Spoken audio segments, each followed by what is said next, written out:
Welcome to lecture number 35, part 2 of timer counter programming in 8051. This is just continuation of lecture 35, part 1. In 35, part 1, we discuss about the basics of timer counter. We discussed that there are two timer counter, timer 0, timer 1 in 8051, and what is difference between timer and counter, then what are the important SFRs related to that, what is TMOD, what is TCON, and all those things, right? Now, in this particular lecture, we discuss on mode 1 programming, which is one of the important mode for the timer. In mode 1, as we discussed in previous lecture, that it is a 16-bit timer or counter. And the important SFR we discussed related to that is a TMOD. And in this TMOD, as we discussed, these 4 bits are for timer 1 and rest of the 4 bits for timer 0. So we can set the various modes using these 2 bits. When M1, M0 is 1, what we can say, it is a mode 1 and it is a 16-bit timer. Okay, so this is one of the important mode. And of course, this bit should be 0. See, when you want to use it as a timer, and gate bit is normally 0 because we want generally as a on-off way is only software way. When we want to on and off the timer using software way, using a TR bit, right? So this is about the TMOD, just a revision of TMOD. Now, as we discussed in previous lecture, that the clock given to the timer when we are using it as a timer is an internal clock, and it is just a division by 12 to the extal frequency. So if extal is 12 megahertz, the clock will be 1 megahertz for the timer. And that will be time, you can say 1 microsecond will be the time period. If extal is 16 megahertz, for example, then time period will be calculated as 0.75. And if generally there may be extal of 11.0592 megahertz, in that case, the time period for one clock will be 1.085 microseconds. So these are important about what we can say, how much will be the time period, because it is divided by 12. Now, this is just a simple exercise. Now, suppose we are setting TMOD as like this. So, what it will be? So, it will be like timer 0 we are using in mode 2. Why mode 2? Because these 2 bits are 1, 0, right? Yes, C oblique T bar is 0 means it will take a extal as a clock source. Gate is 0 means what?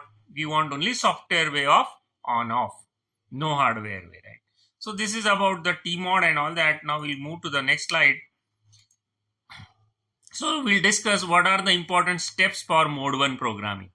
So in mode 1 programming, what we do normally, see, we have a 16-bit initial count. Minimum initial count will be all zeros, like 0, 0, 0, 0, H, 16-bit, okay? And maximum can be F, F, F, F, 4F, right? But whatever is the initial count that you will load in TL and TH, then you will make the timer on, either setting TR0 for timer 0 or TR1 for timer 1. Okay, and then once the timer is on, it starts taking the clock and the count moves on. Okay, and once the count rollovers, that is, it goes from FFFF to 0, 0, what happens? Timer flag will be set. So we'll be just looking or polling for the timer flag. If we are using a polling way, we'll discuss interrupt way also, where we will not poll the timer flag, rather we will get the interrupt when rollover occurs. We'll discuss both the ways of doing anyway. So now, once the timer flag is there rolled over, we can clear the timer flag and we can again reload the TSTL value, and we can start looking for the next cycle. So this is about the important steps of mode 1 programming. So in mode 1, when we are using it as a timer, extal is whatever the clock, depending on the crystal we have connected, divided by 12 is feed as a clock to the timer. Okay, and TR bit decides if whether the clock will reach or not. If TR bit is 0, this will be 0, so clock will not reach. If TR bit is 1, what we can say, whatever is the clock will reach to the timer, you can say TSTL, and they will start counting. Okay, and once they roll over, the flag will be set. Okay, now we'll take one simple example. This is a simple program. In this program, actually we want to generate a 50% duty cycle square wave. This type of wave, right? I can say this is 50% duty cycle square wave, that where T on and T off are same. This type of square wave we want to generate on the bit P1.5. So we have some mode 1 type of thing here. Now we'll discuss this program, how it works. See, in the first step, what we are doing, we are making TMOD as a 0 1. The meaning is what? We want to use timer 0 in mode 1, that is 16 bit. Then this is about the initial count. See, we are loading some initial count. Suppose TL0 is F2 and TS0 is FF. So finally the initial count 16 bit is FF2. Okay, and then we are just complementing the P1.5 pin. Means this is an output pin. If it is initially 1, it will become 0, or if it is initially 0, it will become 1. This is about the complement. Suppose initially it is 1, so it will become suppose 0. Okay, then we are calling some delay routine. Okay, and in delay routine, actually we are using timer for delay generation. How it is? See, this is what first instruction, set bit TR0, means TR0 is equal to 1. If TR0 is equal to 1, what will happen? Timer will on. Okay, and we are polling for the bit TF0. We will be here at the again what we can say, JNB TF0 again, means what? It will stay here only till the rollover occurs. Now how much time will it need for rollover, that we'll discuss. Once rollover occur, it will come here. Here we are clearing the timer flag, TR0 and TF0 timer flag, as well as timer on off bit. Both are clear, and then we'll return. Where will return? Here will return the next instruction after the call. Now it will take us to here again. So again we'll load the initial count. Again the pin will complement. This time it will become 1. Again we'll call the delay, and the cycle will repeat. So this is what the time actually, majority of the time is actually needed for the rollover. Yes, there are some, you can say we need to consider the time needed for these small instructions as well. So this is what the time, the pin will remain 0, again the time pin will remain 1 and 0 and so on. This program, because this is in loop, so we'll generate a square wave. Now we'll discuss about the timing calculations. See, our initial count is FFF2, right? So when we start giving the pulses, it will go to FFF3, FFF4 and so on up to FFFFF and then rollover. Now how much pulses will be needed? As we discussed in previous lecture, in I can say last you can say part 1, we can calculate how many pulses. How will you calculate the pulses? We'll convert this figure FFF2 into decimal, that is suppose 6522. 65522. So we'll subtract it from 65536. We get a 14 pulses needed for rollover. And if the crystal is of suppose 12 megahertz, one clock will be 1 microsecond, because it will be divided by 12. So total 14 microsecond will be time needed for rollover. Okay, so what we can say, here microcontroller will stay for 14 microsecond. Again, if you want to consider overhead of these small instructions, what you can say, this instruction is actually taking 1 cycle. This is 1 cycle, so it will take 1 microsecond. This will also take 1 microsecond. Return needs a 2 machine cycle, so it will take 2 microseconds. So, and this set bit TR0 takes 1 microsecond. So overall, what we can say, we can add that 14 plus 1 plus 1 plus 2 and plus 1, that is total 19 microsecond. So 19 microsecond is what the delay, where that will make this pin low for that much period and again high for that much period. So 50% duty cycle means total time T will be actually 2 times 19 microsecond, right?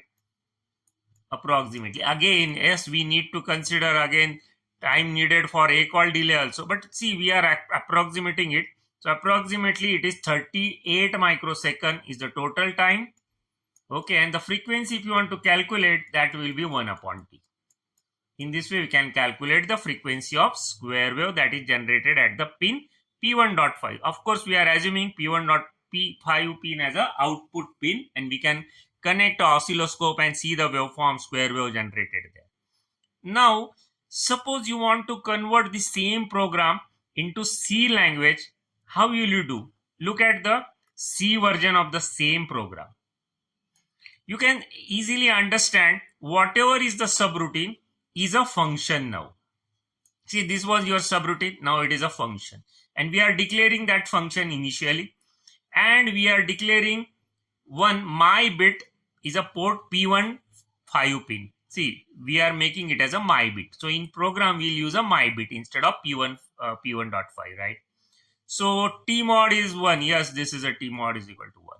See, here you use a move instruction. Here you directly write is equal to. And 0x stands for hex, right? And see here, S jump here. So S jump here is an infinite loop. So we have this while one loop. That is an infinite loop, okay? Now, TL0 is F2. Yes, here it is F2. TH0 is FF. Here it is FF. Then this is a toggle actually. Okay, this will toggle the bit. And we are calling what? Delay here. See, this here we are complementing, same complement part is done here. Here we are calling delay. Here we are calling that function. And once it is entering into function, what is happening? Set bit TR0, yes, TR0 is equal to 1. Then while TF0 is equal to 0 is what? We are polling for TF0 bit to set. See, JNB is same as what we can say while TF0 is equal to 0. So, your CPU will remain here till TF0 is equal to 0. Once TF0 is set, it will come down.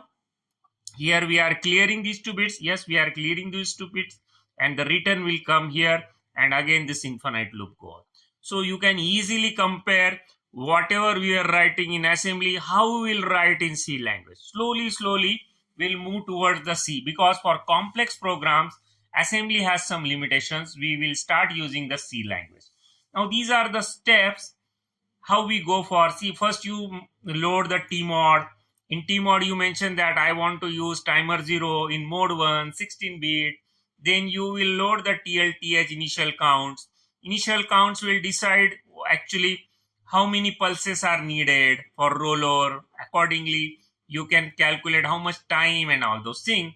Then you will start the timer. Then you keep monitoring the TF flag. Once the TF is set, what you will understand, rollover has occurred. Then you clear the TR0 or TR1, whatever, whether you are using timer 0 or timer 1, depending on that. Then you clear the TF flag and then you go back to step 2. Means you again load the TLTH with the initial count. So this is how you can say mode 1 programming we can handle. I think you understood it. You understood both assembly and C versions. Okay. Now we go for the next slide. See, in next slide, we will discuss a simple program where we want to generate a simple high pulse. Okay. This is a high pulse, we can say, of a certain time duration. Okay. Now, here you can see the problem statement. Find the delay generated by timer 0 in following code using both the methods do not include the overhead due to instructions. See, sometimes we neglect these instructions. See, clear and all those. We just focus on the major part of the delay. That is this JNB. The major part of the delay means the time needed for you can say timer to roll over, and that is ultimately decided by what is initial count and all those things, right? So in that case, we are neglecting the small delays by other instructions. So we'll discuss this program. See here what we are doing initially. We are making this pin 2.3 as a clear. Let us assume that port pin 2.3 is output pin. Initially we are sending 0 here. Okay. Now we are just doing TMOD as 1, means we want timer 0 in mode 1, 16-bit. Then we are giving some initial count. That initial count, if you add both 16-bit count, will be actually B83E. Okay. This will be your 16-bit count that you feed into TLTH. Okay. Then set bit P2.3. What will happen? This pin will become high. Now you start the timer, then you are waiting for rollover. Once your rollover occurs, you are clearing the TR and TF bits and you are making that pin as low again. So that once the timer is finished, the pin is again low. So actually what we can say, we will get a high pulse on pin P2.3, and majority of the time will be decided by how much time is needed to roll over. Yes, we are neglecting the small overheads like this clear and all those instructions. Majority time will be how much. See, how will you calculate that time? See, this is your initial count that we need to convert into decimal. Then we have to subtract it from 65536. You get these many pulses needed for rollover. Now, depending on the crystal, suppose you are assuming crystal as 11.0592 megahertz, then the time will be, you need to multiply with that time. See, these many pulses and time for one pulse is this much. So you multiply this and you will get this much millisecond. So approximately this pin will remain high for 19.93 millisecond. Yes, we are neglecting the overhead of small other small overheads due to this instruction. Okay, so same program we can convert into C language. You can see the corresponding statement. See, here we are mentioning my pin as P2.3. Yes, this is your P2.3. You initially use set bit. Now what is set bit and all that I had already discussed in previous lectures. Yes, please go and see my previous lectures. You will get what is S bit and all that. Yes, we are mentioning that P2.3 will be my pin. Then my pin is 0 is what? Clear this. Okay. Then we are just moving TMOD as 01. Yes, TMOD as 01. Then TL and TH initial counts. Okay. Then my pin is 1. We are making this instruction actually. Set bit P2.3 is what? My pin is 1. Then we start the timer. Then we are waiting for timer rollover. So while TF0 is equal to 00 means CPU will remain here till TF0 is equal to 0. Once TF0 is 1, CPU will come down. This is equivalent to JNB TF0 again. Okay. Now we are clearing the flags TR and TF and again making my pin as 0, and while 1 is what? Because we need to end the program with an infinite loop. This is same as sjump here. If you write at the end, you can write something as here, okay, colon sjump here. Same thing is what? Because we never end the program, we go into the infinite loop in embedded C. So here it is what while 1 is. So in this way, you can compare how we write in C language, what is assembly, what is happening, how to calculate the delay and all those things. Now we'll come to the next slide. See here, the next program is, we want to generate a square wave of 50 Hertz frequency on P2.3. Similar again. See, we want to make T on and T off. Just like we discussed in a first program, we were using a complement. Same complement is there, but calculation way is bit different.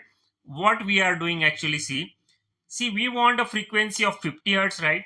So 50 Hertz means what you can say 20 milliseconds. So total time is 20 milliseconds. Okay, 20 milliseconds, including T on and T off. So T off will be 10 milliseconds, T on will be 10 milliseconds. Okay, so we can divide and we get a 10 milliseconds. So we want to use timer for both the T off cycle and T on cycle. So we assume that timer should be of 10 milliseconds. Now 10 milliseconds. Now we'll calculate in reverse way. How many pulses? See, previously we were knowing the pulses and we were calculating the time. Now it is reverse. We want a 10 millisecond delay. Now divide by 1.085. Assuming xtal is 11.0592, right? So you get these many pulses are needed. Now what should be initial count?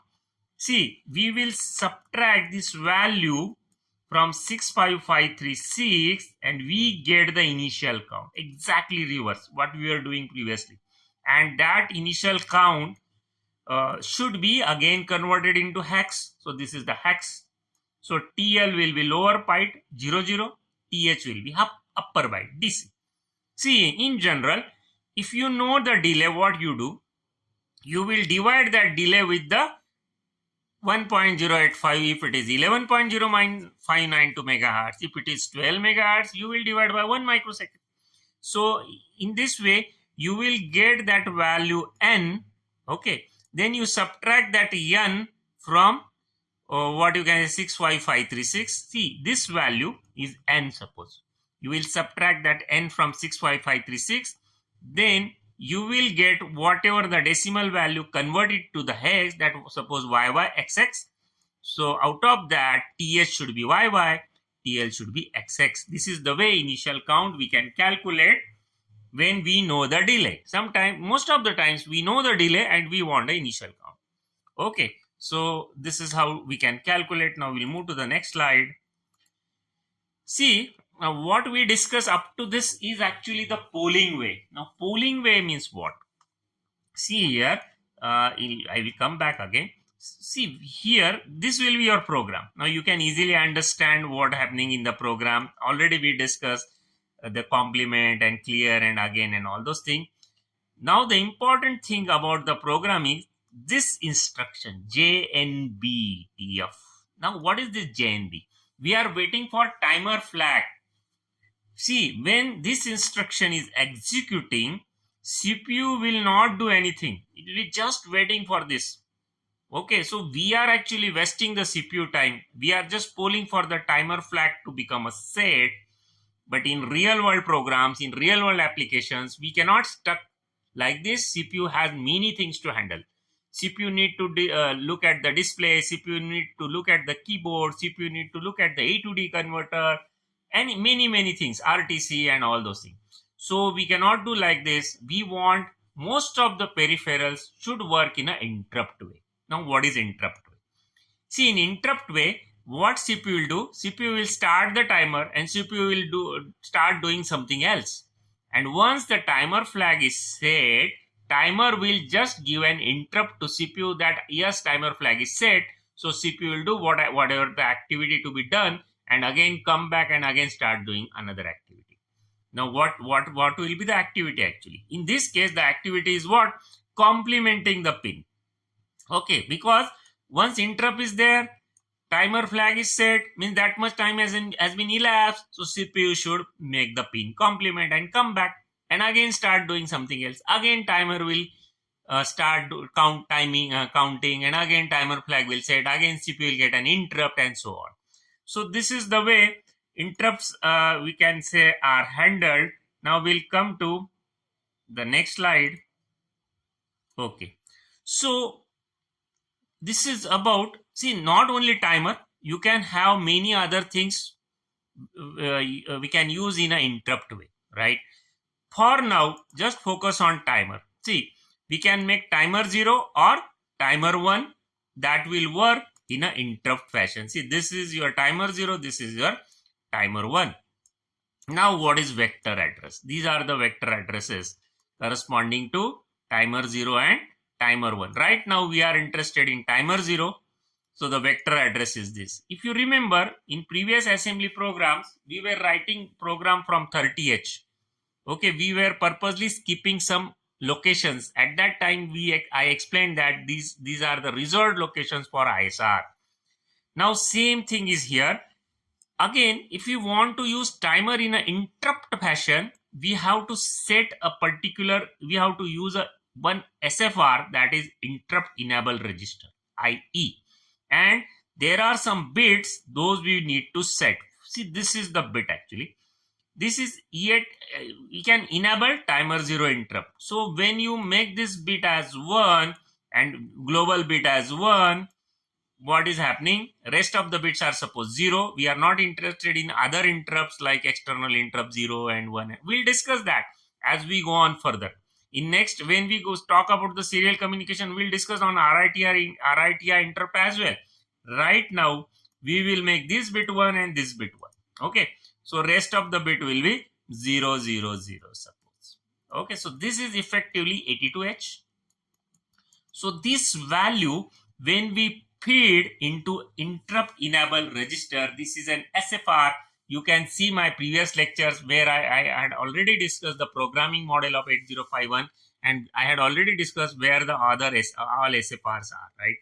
So when you make this 82H, we are actually enabling timer in an interrupt fashion. When we are enabling timer in an interrupt fashion, when rollover will occur, timer will give us interrupt. Us mean to the CPU. So look at this. Now how this happens then? See, you can say that, let us discuss a program. You can easily understand what I'm trying to say. See, your program starts from 30H. Why 30H?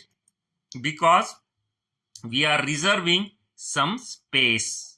See, this space is reserved actually. See, from org0, program will go to ljump main. The main is written at org30H. So your main program starts here. Now you can see something new here, that is org00bh location. You will understand that this is something written as a timer interrupt service routine, ISR. So this is your interrupt service routine, ISR. And specifically at vector address 00B, so that is reserved for timer 0. Okay, we'll come to this. Now just we'll discuss what is happening here. See, we are making TMOD 01 as usual because we want to use timer 0 in mode 1, 16-bit. Okay, so we are setting the initial count. Now this 00 DC. Why 00 DC? Because for 50% duty cycle, the initial count should be, see, for 10, the calculation is at like a 20 millisecond, as we discussed in previous slide. Okay, so this is an initial count needed for a 10 millisecond delay. Okay, now IE is equal to 82. Look at this 82 as I discussed already. So we are enabling the global interrupt 1 and ET01. See, global is what? It should be 1, or the if it is 0, these bits are actually don't care. So you want this bit should be 1, but this should be 1. Global interrupt should be 1. Okay, so global is 1 and this is 1. So ultimately timer 0 is in interrupt mode. Okay, now you start the timer here. See, this set bit is what? Timer is on. Once timer is on, actually we are not polling for which bit? Timer flag bit. Okay, then CPU is doing something else. Now you will ask, what is something else? Actually this instruction is something else. Sjump here is, you can assume CPU is doing some other activity. Now when timer rollover, see, timer will start counting. Okay, from DC00, then DC01, dot up to FFFF. Okay, once rollover will happen, what will happen? Once rollover will happen, interrupt will come and CPU will move to these locations. This vector addresses, and what it will do at vector address, you can easily understand. It is just complementing that pin and again setting the initial count and come back. Now come back, it will come back again here. Again rollover will happen. Again CPU will go here. Again it will execute the ISR and so on. So what you can see here we don't need to make that TF bit clear, because when it enters into ISR, it automatically clears the bit, and we are not making timer off at all. Timer will be in on condition. We are just moving here. We are just the ISR will automatically clear the TF flag and set the initial count and come back. So whenever interrupt will occur, the pin will be complemented, P2.3 pin will be complemented, and we'll get a square wave. Okay, so you can see how we are programming actually. See, for timer in interrupt, what is happening? You can just understand that it jumps into what you can say, it jumps into at particular vector addresses. No need to up JNB TF now. We don't need to poll now. Okay, microcontroller can do other activities. Okay, when timer is on, actually timer is on, but microcontroller is doing other activity. When timer flag rollovers, microcontroller is interrupted. Interrupted means what? It will just keep the current work aside, okay, and will move into the interrupt service routine. It will keep track what it was doing. It will push that program counter addresses into stack area, will do something and again come back. Okay, here no need of CLR TFX. Why? Because it is automatically done by microcontroller when at the time of ISR. So this flag we don't need to clear it. It is done automatically when CPU move into the ISR. So this is the way actually in real world programming you will need an interrupt only. You will never use in a polling. In very rare cases you will use a polling. Now we'll see the C version of the same program, how we'll write in C actually. That is again very important, because in real world you will be doing coding in C most of the time. See, assembly is just for understanding. Once you understand the concept, once you understand the SFRs and all that, your life will be easy when you will be doing a embedded C. So this is my embedded C version of the same program. You can just understand this is an ISR. Here we don't need to write like org address and all those things. That will be taken care by compiler. Just we are using some keywords like timer 0, interrupt 1. These are the keywords. See, from compiler to compiler, from microcontroller to microcontroller, these keywords may change. In future, you may use Renesas or other microcontroller. You need to see the documentation of that particular compiler, right? Anyway, so this is what toggling of the pin. Yes, this is a CPL. Setting the initial count once again. And yes, TMOD, TL, TH, IE is equal to 82. My pin is 0 initially and timer is on. And while 1 means what? CPU will just stay here till interrupted. Once it is interrupted, it will go here, execute the step, come back. Okay, so this is the how your C program will run. Now I will show execution of this using the Kyle. Okay, so let us see this program. See, for a time being, for understanding purpose, I have just made this count higher. Why? Because we can easily see the step-by-step execution in that case. Okay, so yes, in the count should be actually how much it should be. You can say that DC00, but for a time being, assume that count is larger. Okay, to get the execution easily. So I will just reset the CPU and we'll do the step-by-step execution. Just a minute. I'll just stop the debug session. We'll start the debug session once again. Okay, so we are here now. So the first instruction will execute. Okay, so this will make TMOD at 01, TL, TH 0, initial count, IE 82. So we are enabling the interrupt.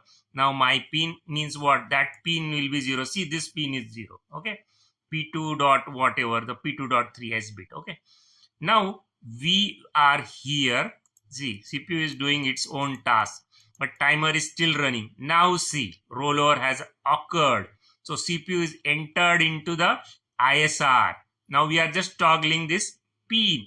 See this pin becomes 1 again. Okay, now we are just again setting the TL and TH. Okay, and we'll come back. Again CPU will come back here. Now again CPU will do its own task. Again it will enter into ISR. Again the pin will toggle. So you can easily understand how this is executing. Okay, so this is your ISR, this is your main program. In real world, again we can have number of files. See, this is I'm writing in a single file. I'm writing a main function in the same file, peripheral code in the same file, but in future we will start writing the code in many splitted files. Like there will be timer.c, timer.h, main.c, and so on. Okay. Anyway, so this, I think you now you are able to understand what is interrupt is. Now we'll come to this topic again when we go for serial communication. We will see serial communication using polling, serial communication using interrupt, and okay, in the coming sessions. Thanks for the watching.